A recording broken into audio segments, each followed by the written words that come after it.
Ok, donc là, je vais essayer de vous d'expliquer comment associer un motif à une DJ catégorie.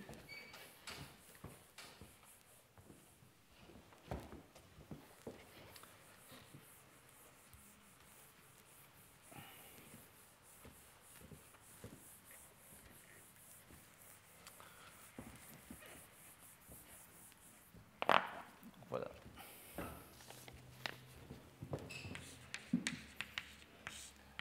Motif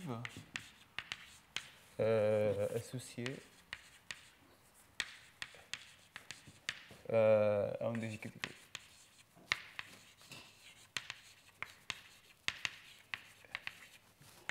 Donc en fait, on va associer un motif à MF. On a MF de XF, c'est pareil que signe de X0. Et la question, c'est comment associer un motif à ça. D'accord? Donc en fait, on va construire, je vous explique comment construire un functor, construction. On va construire un functor, R, qui part des DG catégories sur S. S, fait toujours S, c'est spec A, où A est mon anneau. Là, je vais peut-être commencer. Non, pour l'instant, je ne suppose pas que A est régulier, mais je vais juste supposer un anneau de rien. Donc, on va construire un functor qui va de DG4 à S dans les motifs sur S. D'accord? Et un functor, en plus, il va avoir une propriété importante, c'est que R de T et T', c'est T et T' dans les DG catégories. R de T tensor R de T', on va avoir une flèche de R tensor T de T tensor T', qui n'est pas en équivalence en général, mais qui nous permet quand même d'envoyer des algèbres ici, dans les algèbres là-dedans. Si on a une catégorie monédale, on va avoir un objet algèbre associé. Donc ça s'appelle R l'axe monédal.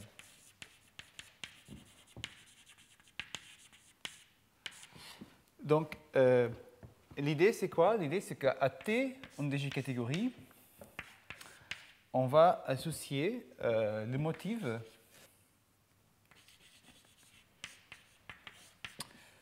déterminé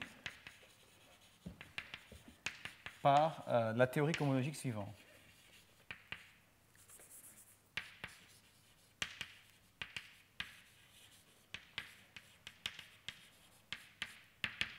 Donc, on va construire une théorie cohomologique, c'est-à-dire une théorie cohomologique, bon, c'est vrai que je ne l'ai pas définie, mais on pense à des théories cohomologiques comme un functeur des schémas 10 op dans, là je vais vous dire, dans les espaces vectoriels.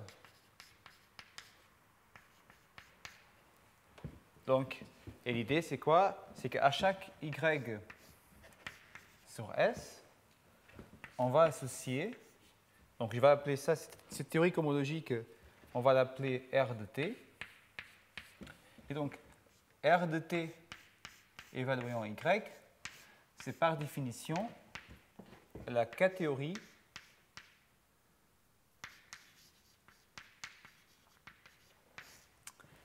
de, donc la catégorie algébrique de T tenseur des complexes parfaits sur Y. Donc je rappelle que la catégorie algébrique, c'est défini, c'est un invariant qui est défini directement pour les DG catégories. On fait la construction de soit de Quillen, soit de Waldhausen, d'accord? Et donc c'est quelque chose qu'on peut définir déjà au niveau des DG catégories. Donc là, on prend les KI. D'accord? Et donc, en tant qu'objet, le RTI, on va le voir comme un motif. Juste dire, c'est la catégorie algébrique. Donc là, il faut énoncer, il faut dire c'est Thomasson Bass et Schlichting. Parce qu'en fait, je parle de la catégorie algébrique non connective. Ce n'est pas très important. C'est important, mais je ne peux pas préciser ça. Donc, voilà, c'est important que ça soit la... Bon, en fait, c'est important, la catégorie non connective.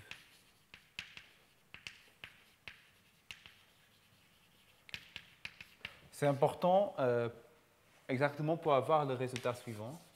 Remarque, c'est que, en fait, donc on a une notion de séquence exacte de G catégorie, d'accord?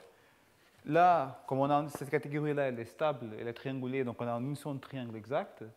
Et donc, en fait, le résultat, c'est que ce Fontor défini comme ça, elle envoie des séquences exactes de G catégorie vers des triangles exacts dans les motifs.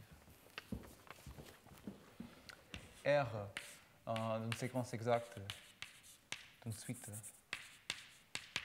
exacte de DG catégorie est une suite exacte de motifs. Et la raison, c'est exactement parce qu'on considère la catégorie non connective, et c'est un théorème dû à Thomasson, que la catégorie non connective, elle vérifie cette propriété. En fait, c'est un théorème Thomasson. D'accord? C'est le triangle distingué. Oui. Oui, c'est suite de fibrations.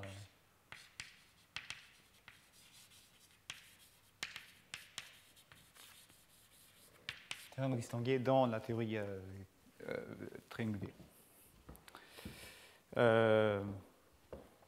Voilà. Et une autre remarque importante, donc en fait, ce n'est pas une remarque, mais bon, proposition, c'est un résultat. Bon, si là, en fait, c'est une remarque, c'est le théorème de Thomasson ici. Théorème de Thomasson. Ici, on a aussi un résultat qui dit que R, la réalisation, donc on va appeler le foncteur R défini comme ça, on va l'appeler la réalisation motivique de DG catégorie, d'accord? Donc la réalisation motivique de la catégorie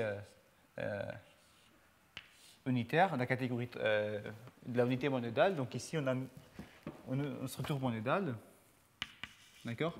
Ici aussi.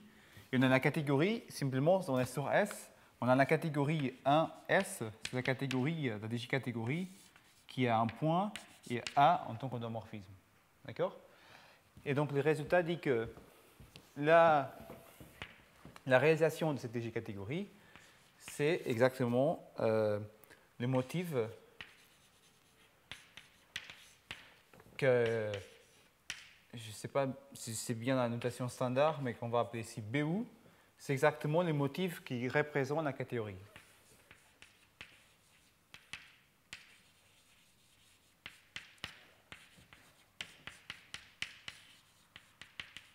Au sens que map d'une suspension infinie vers ce motif donne bien la catégorie algébrique non connective. En fait, c'est la catégorie algébrique non commutative invariant par homotopie. Mais bon, voilà. Donc, je veux juste vous donner une idée de comment montrer ça, en fait, le détail de l'idée de la preuve. Et c'est là qu'on a besoin, pour construire ça de façon précise, on a besoin de parler des motifs de DG catégorie. Et donc, l'idée, c'est la suivante. On va introduire une théorie des motifs pour les DG catégories. Donc, preuve, ça utilise les motifs non commutatifs.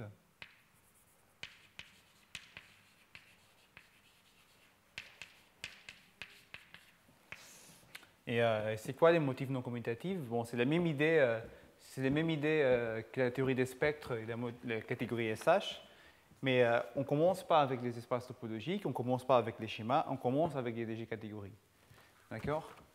Donc, les motifs non commutatifs, l'idée, c'est exactement, on commence avec DG4, la catégorie des DG catégories, sur S, et on construit une théorie SH non commutative sur S. C'est exactement les théories homologiques, les théories homologiques pour les DG catégories.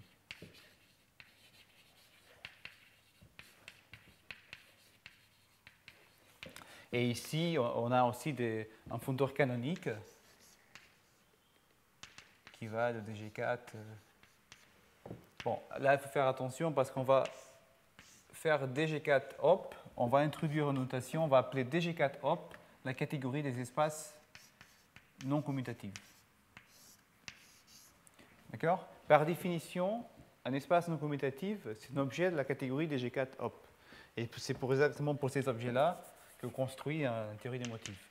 Donc ça va des espaces non commutatifs dans SH non commutatif. D'accord? Donc on construit une théorie comme ça. Je ne veux pas préciser, parce qu'il faut parler aussi des topologies d'Isnevich et des choses comme ça. Mais l'important, c'est que la théorie des motifs non commutatifs, elle est compatible avec la théorie des motifs de Morat-Weivotsky, au sens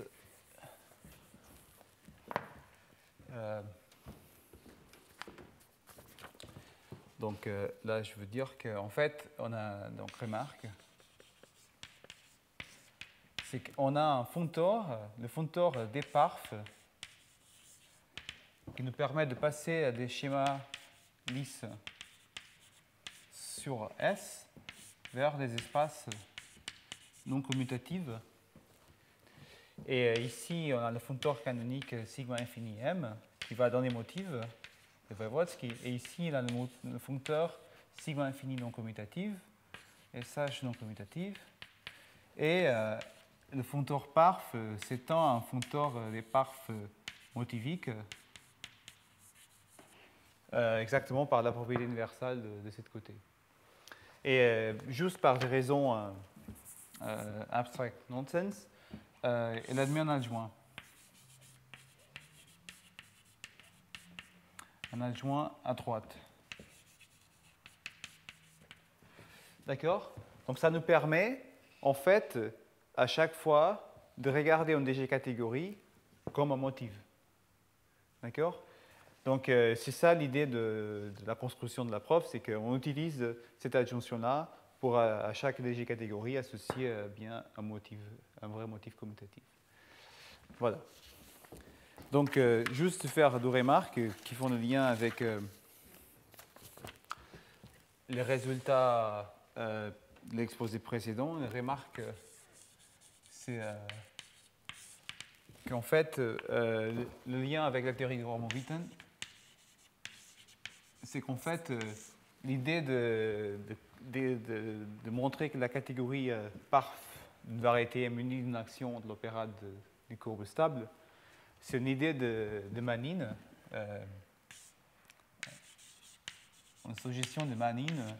Et l'idée originale de Manin, c'est exactement de regarder qu'est-ce qui se passe au niveau des motifs non commutatifs. C'est-à-dire, peut-être qu'au niveau des motifs non commutatifs, des parfs d'une variété viennent munis d'une action de l'opéra des courbes stables. Mais en fait, comme on a vu, l'action, elle existe déjà au niveau d'espace non commutatif avant de passer au motif non commutatif. Voilà. Donc, ok, donc je continue. J'espère arriver. Voilà. Donc, une autre remarque, c'est qu'en fait, donc, on vient ici de faire. Ah, j'ai pas dit. comment on récupère la proposition? On montre que ici, la unité monédale, comme en fait, la catégorie, c'est un invariant des espaces, c'est une théorie cohomologique des espaces non commutatifs, et on la voit comme une théorie cohomologique au niveau géométrique par restriction, c'est le functeur. On montre ici, d'abord, que la unité représente la catégorie. Donc, une fois qu'on a restreint, on récupère la catégorie qu'on connaît géométrique. D'accord? Donc, le résultat, qui est la proposition, c'est de dire que la catégorie, en tant que théorie cohomologique des DG catégories, elle est représentée par la unité.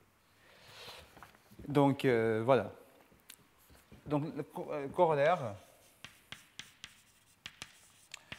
la proposition, c'est que, en fait, on a un functeur de DG4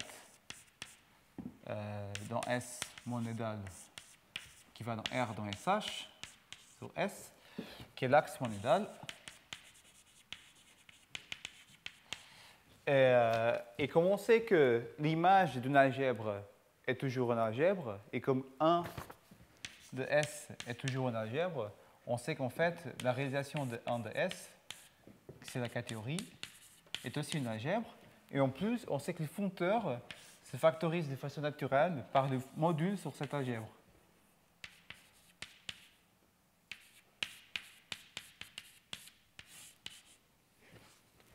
D'accord? Donc en fait, qu'est-ce qu'on veut dire par là?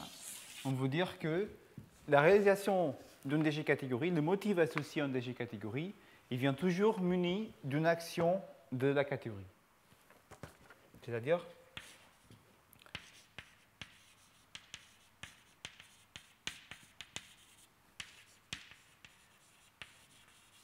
la réalisation motivique d'une DG catégorie est toujours muni d'une action de la catégorie.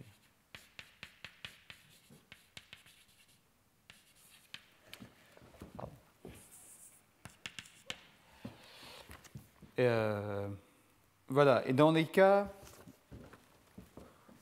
où on prend des coefficients rationnels, on arrive à décrire les spectres de cette théorie-là.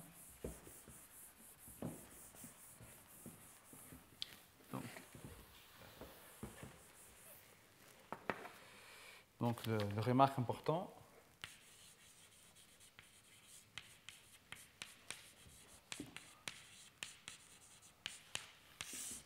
c'est que BU de S tensorisé avec Q, à coefficient rationnel, ça, c'est bien la cohomologie motivique tordue par bêta. C'est-à-dire libre, bon, ça c'est la cohomologie motivique. Et par ça, je veux dire l'algèbre libre, donc ça c'est une algèbre, c'est ça qu'on vient de dire, et c'est l'algèbre libre sur HQ 1, 2. Donc là, je vais expliquer la notation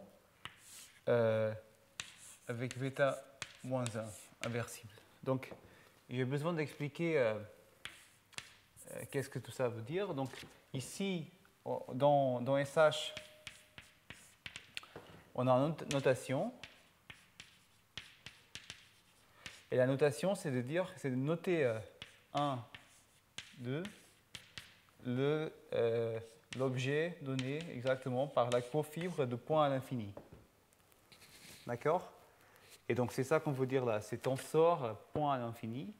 Et dans le point à l'infini, on a bêta, c'est l'élément de Bott. Donc, tout ça pour dire que, en fait, une fois qu'on tensorise par Q, on obtient quelque chose qui est 2 périodique parce que Bott est degré 2. Et donc, en fait, on obtient l'objet suivant. HQ N 2N. Donc en fait, on obtient des choses en degré cohomologique toujours pair avec la cohomologie motivique tordue par Pn. Donc pour l'instant, peut-être ça ne veut pas vous dire, ça vous dit pas grand-chose. Mais l'idée, c'est que si on prend de f un functeur qui va de schéma lisse, une réalisation à valeur dans D, une réalisation motivique, et D est Q linéaire, alors ça veut dire que f de B ou de S, c'est bien la somme directe infinie de la unité monédale de D tordue par N tordue par 2N. D'accord? En fait, c'est l'algèbre libre. Vous pouvez penser à ça comme une algèbre libre en degré pair, avec on inverse des générateurs et mais aussi un composant de Tate à chaque moment. Donc,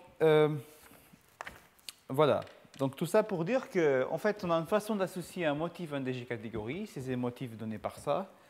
Et là, on va essayer de commencer à décrire la preuve de théorème de comparaison des motifs d'MF avec les motifs des cycles évanescents. Donc, de façon très vite, je vous donne les étapes de preuve.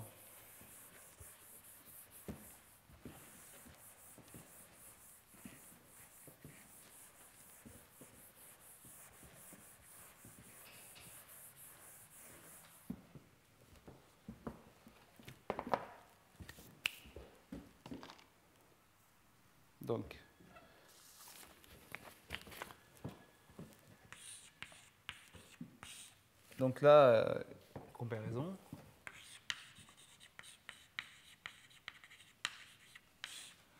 Je vais essayer de vous expliquer comment comparer les deux choses. Donc la première chose à faire, c'est de décrire le motif de Singh.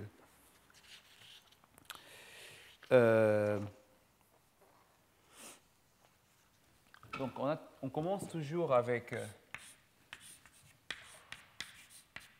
x, qu'on va supposer ici régulier, f, une fonction vers 1 sur a, et 0, et ici z, la fibre sur 0.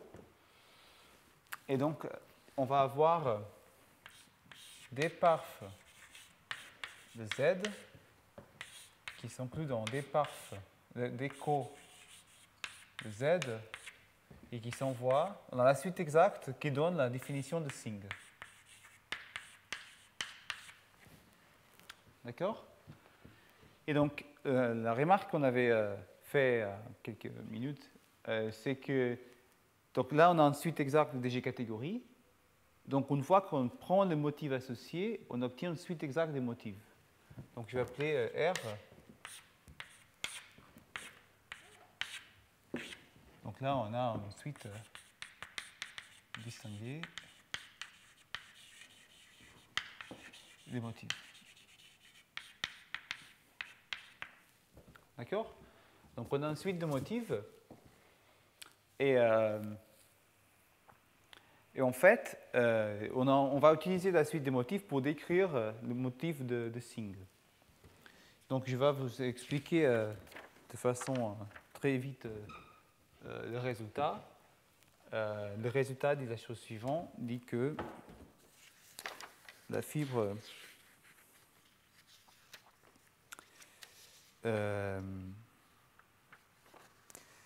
donc j'ai peut-être besoin d'introduire quelques notations. Donc notation.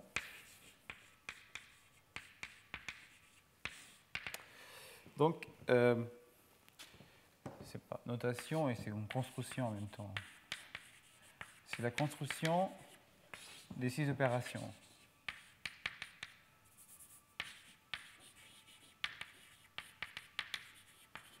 Donc, c'est quoi les 6 opérations? L'idée, c'est que Donc, on vient de voir qu'on avait un schéma S. On peut l'associer, donc je vais écrire aussi, S, on peut l'associer à une théorie des motifs sur S. D'accord? Et l'idée, c'est qu'on peut faire une version relative de cette théorie des motifs. Si on a S' et un morphisme, F, P, G, P, on a aussi une version des motifs non relative à S', et la flèche P, elle induit des opérations, plusieurs opérations entre les deux théories des motifs. D'abord, on a toujours une application de pullback, d'accord, qui est monédale. On a toujours une application de push forward. On a toujours un adjoint ici, un adjoint à droite. Si P est lisse, on a un adjoint à gauche. Et après, on a aussi des adjonctions. P exclamation. Et si on a adjoint à gauche, à droite, P exclamation en haut. Et ici, on a toujours une flèche qui est lisse, qui est ISO, si P est propre.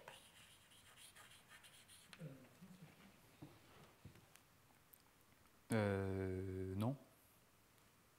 Non.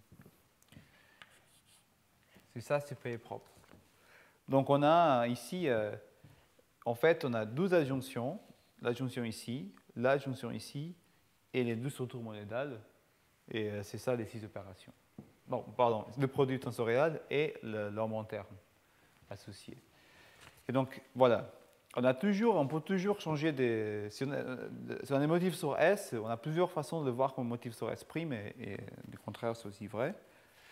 Et donc, ça, c'est les 6 opérations. Et on va utiliser ça pour décrire le motif de sign Z. Et donc, le résultat, la proposition, c'est qu'on a une suite exacte qui va écrire. Je n'ai pas eu le temps d'expliquer comment on obtient. C'est qu'en fait, on a une suite exacte de motifs sur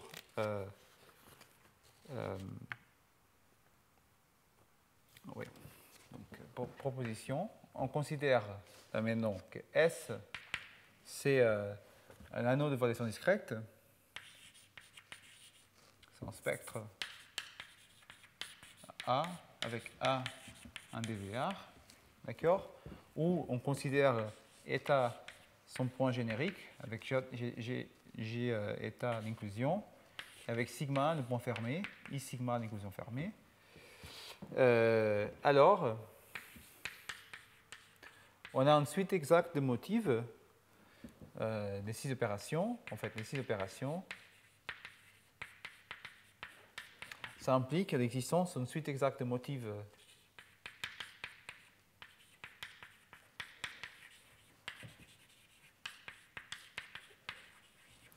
sur sigma, d'accord, ici, donné par, donc d'abord, on peut tirer en arrière, donc c'est ça qu'on veut calculer en fait. Voilà, le motif de la catégorie sign Z, c'est une catégorie sur S. On peut prendre sa réalisation, donc on obtient un motif sur S, et là on restreint, on va voir comme un motif sur le point fermé. Donc, et l'énoncé, c'est qu'on a un site exact donné par la chose suivante.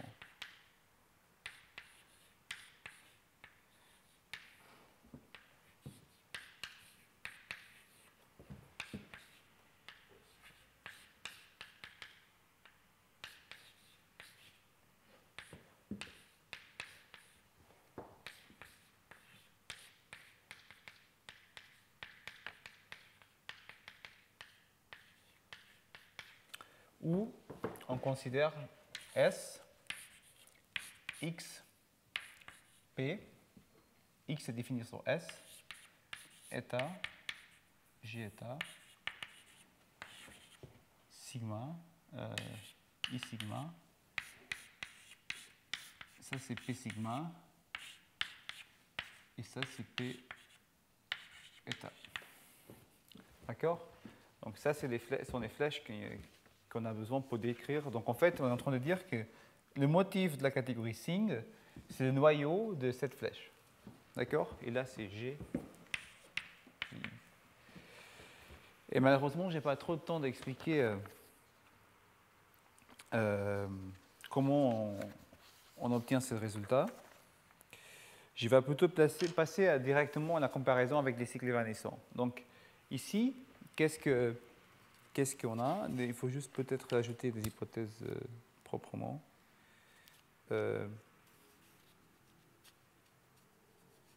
Oui, X régulier.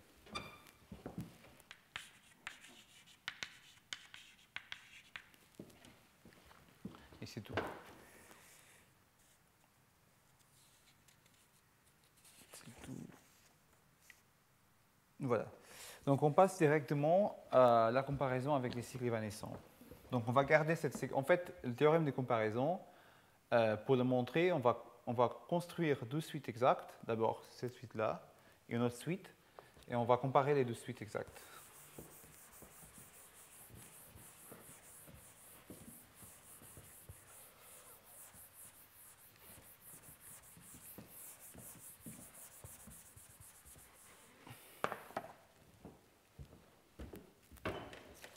Donc,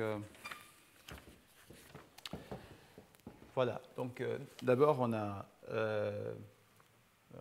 remarque, bon, construction.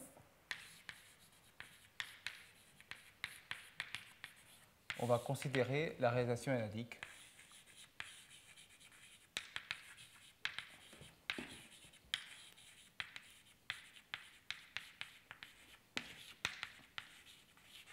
Je n'ai pas le temps d'expliquer exactement comment on a construit, mais on a un functeur de réalisation énadique. Je vais écrire RL qui va dans les faisceaux énadiques. Comment je vais le noter? X, en fait, QL indique X égale X QL. D'accord? Il y a plusieurs façons de construire ces functeurs-là. En termes d'infini catégorie, on peut utiliser la propriété universelle de DSH pour le construire. Mais voilà. Donc l'idée, un théorème, c'est que ces functeurs-là, il est compatible avec les six opérations. D'accord? C'est-à-dire compatible avec certaines de ces opérations. En cas propre, ça commute toujours avec les pullbacks, et ça commute avec le calice, ça commute avec cette opération en sharp. Voilà. Donc, pour expliquer comment faire le lien, donc qu'est-ce qu'on va faire? On va prendre cette suite exacte des motifs et on va prendre sa réalisation énadique.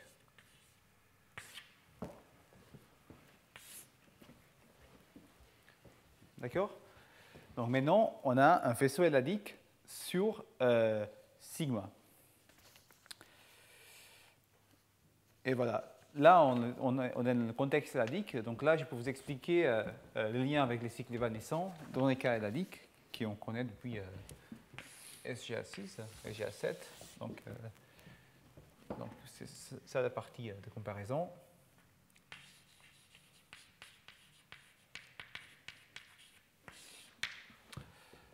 Donc, je rappelle le formalisme des cycles évanescents. De SGA6. Donc, on commence avec S, un anneau d'évaluation discrète, complète. Point fermé à sigma. Caractéristique P. Exponentielle P, donc ça peut être aussi 0. Et point générique, sigma. Donc là, on peut être en caractéristique mixte, caractéristique égale caractéristique. Donc en fait, on pense à S, l'idée, c'est qu'on pense à S comme un disque formel. Un disque formel. Et sigma, le point, le centre du disque. Et eta, le point générique, le disque ponté en fait.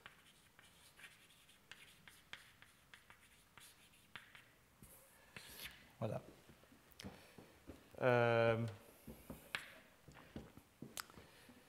Donc on va considérer sigma bar, eta bar, pardon, une fermeture séparable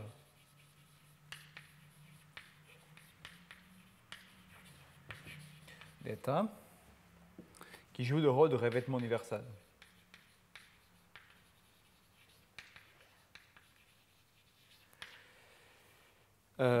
Et on va considérer aussi X sur S, P, un morphisme propre, avec voilà, X eta, la fibre sur eta, et X sigma, la fibre sur sigma. Donc, la cohomologie évanescente, on obtient la façon suivante.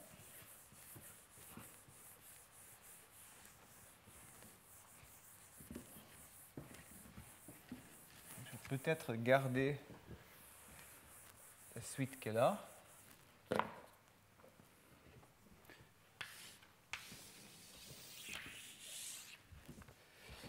Et donc les cycles évanescents, les faisceaux cycles évanescents, comment on le construit? On considère E un faisceau étal éladique, Q éladique sur X, d'accord? Quelque chose qui vit ici. Et on va associer un objet mu I, un objet de X étal sigma bar sur QL muni d'une action du groupe de Galois de eta bar sur eta. D'accord? Donc on construit un faisceau sur on considère sigma la fermeture séparable de sigma induit par eta bar, et on considère l'action, on va considérer quelque chose qui est muni d'une action de groupe Galois. Donc comment on définit les cycles évanescents? Donc j'ai besoin de faire un petit dessin d'un diagramme. Donc en fait, on va considérer un diagramme suivant. Ici, on va considérer, on a sur S, et on va normaliser S par rapport à eta bar. C'est pas un très bon. Donc ici, on va avoir X bar eta. Je vais peut-être noter X eta bar, X eta. Donc en fait, on considère des changements de base. Ici, c'est sigma 1. X sigma. Ici, c'est X sigma bar. Voilà. Et donc, on va donner des noms à tout ça.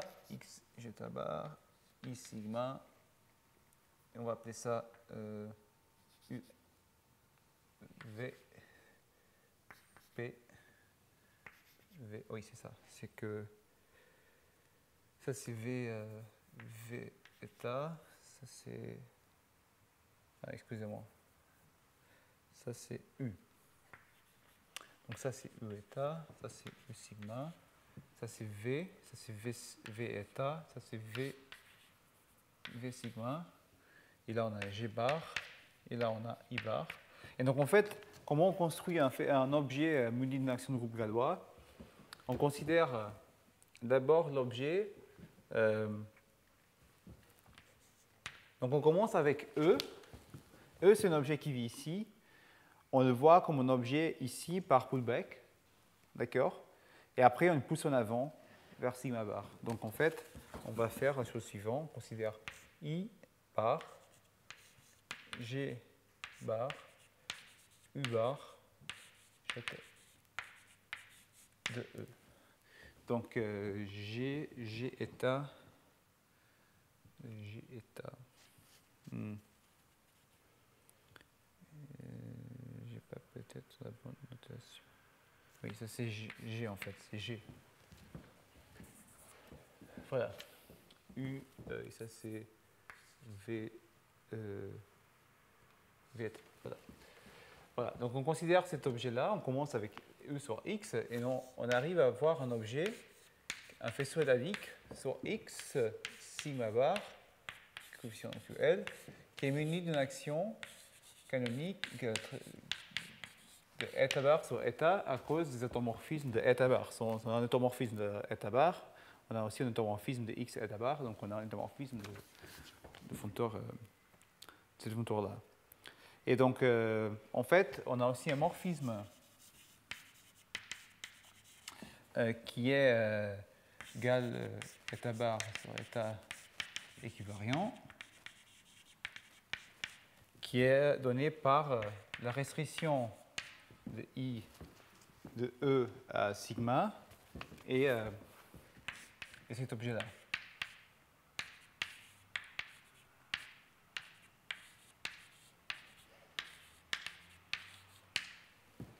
D'accord? Donc, tu as un morphisme dans la théorie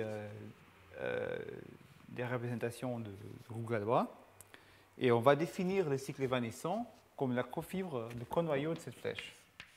Donc, cycle évanescent. Le faisceau de cycle évanescent, le motif de cycle évanescent, c'est la cofibre de cette flèche. C'est qu'on va noter c'est-à-dire le triangle distingué qu'on peut compléter par rapport à cette flèche. Voilà. Donc ça, c'est la définition. Et là, je vous explique comment faire du lien entre la suite qui est ici et la suite qui est là.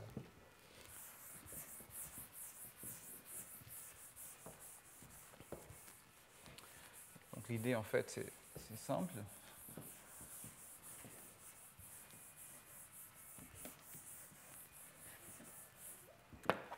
Qu'est-ce qu'on va avoir? On va avoir, en fait, pour placer les choses au même endroit, je considère aussi le cône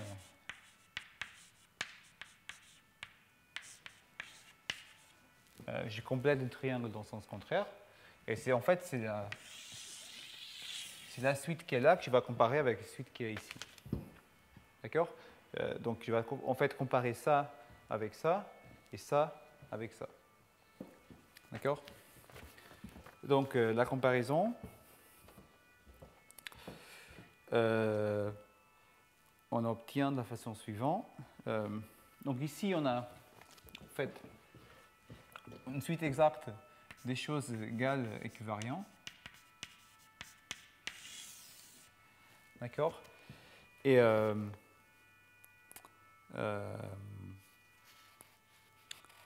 pardon. Oui. Et donc, en fait, on s'intéresse au cas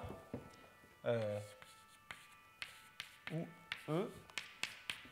Donc, E, je rappelle, c'est un faisceau, c'est n'importe quel, c'est un faisceau sur X, un faisceau élastique sur X.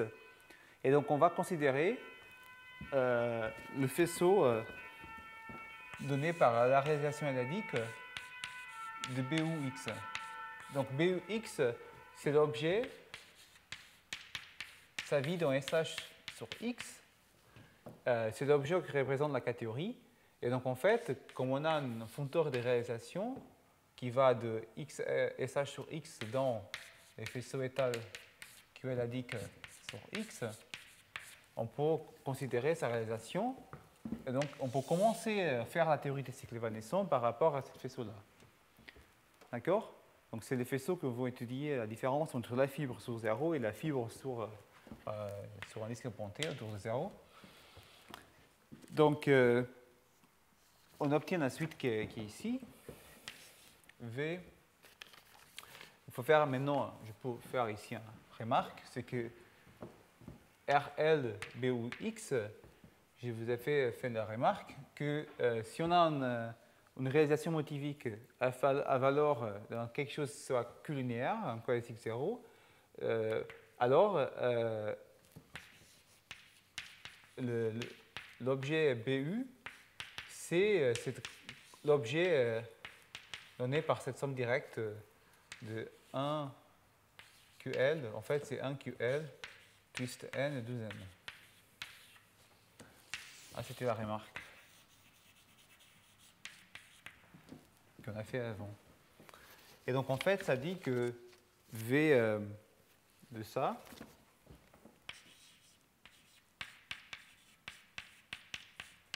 on va noter V de ça, pardon, on va noter ça, notation, on va le noter simplement comme QL de bêta. C'est-à-dire, on pense l'algèbre libre à un générateur degré 2, inversible. Et donc, on va écrire QL,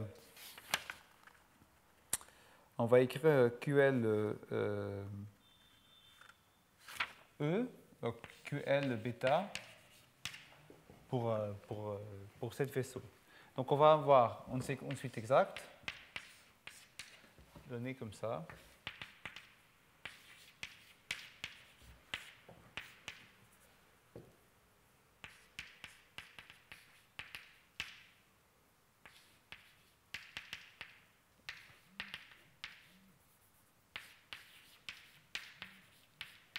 Voilà. Donc, on va avoir une suite exacte qui est donnée comme ça. Et il faut la comparer avec donc aussi muni qui est égal état bar équivariant. Maintenant, on a ici une suite exacte qui vit dans les faisceaux éladiques sur sigma, le coefficient dans QL, étal.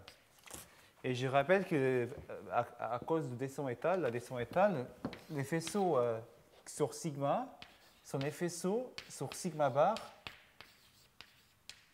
qui sont invariants par l'action du groupe galois de sigma bar. D'accord?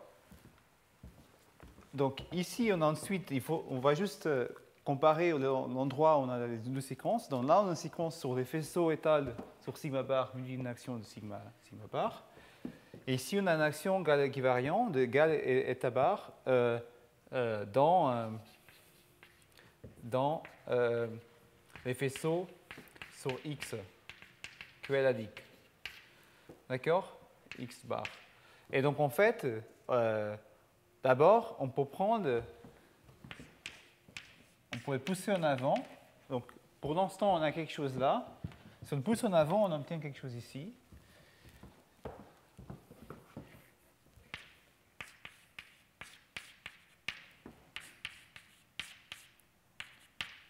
Voilà, donc là, on a une suite sur sigma bar.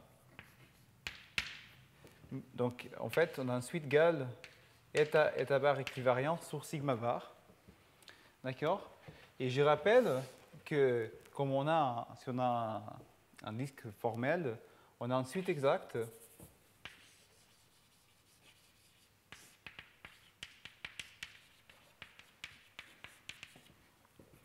des groupes galois.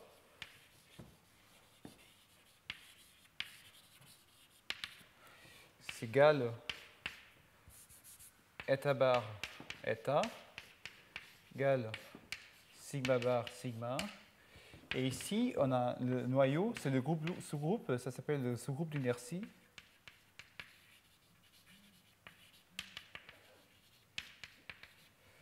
D'accord? Et donc, en fait, si on a ici une représentation de cette groupe, et on veut arriver à avoir simplement une représentation de cette groupe-là, on peut prendre les points fixes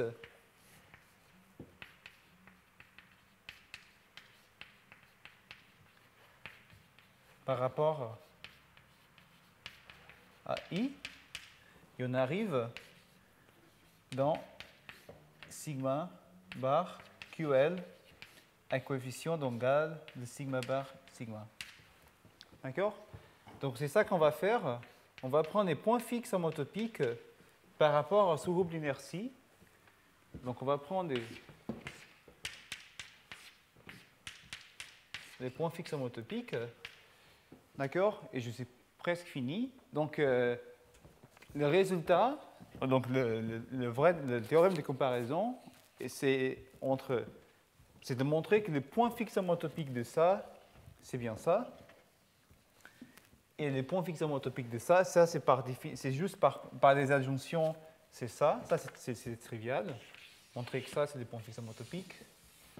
Ça, c'est formel. D'accord? Montrer que les points fixes homotopiques ici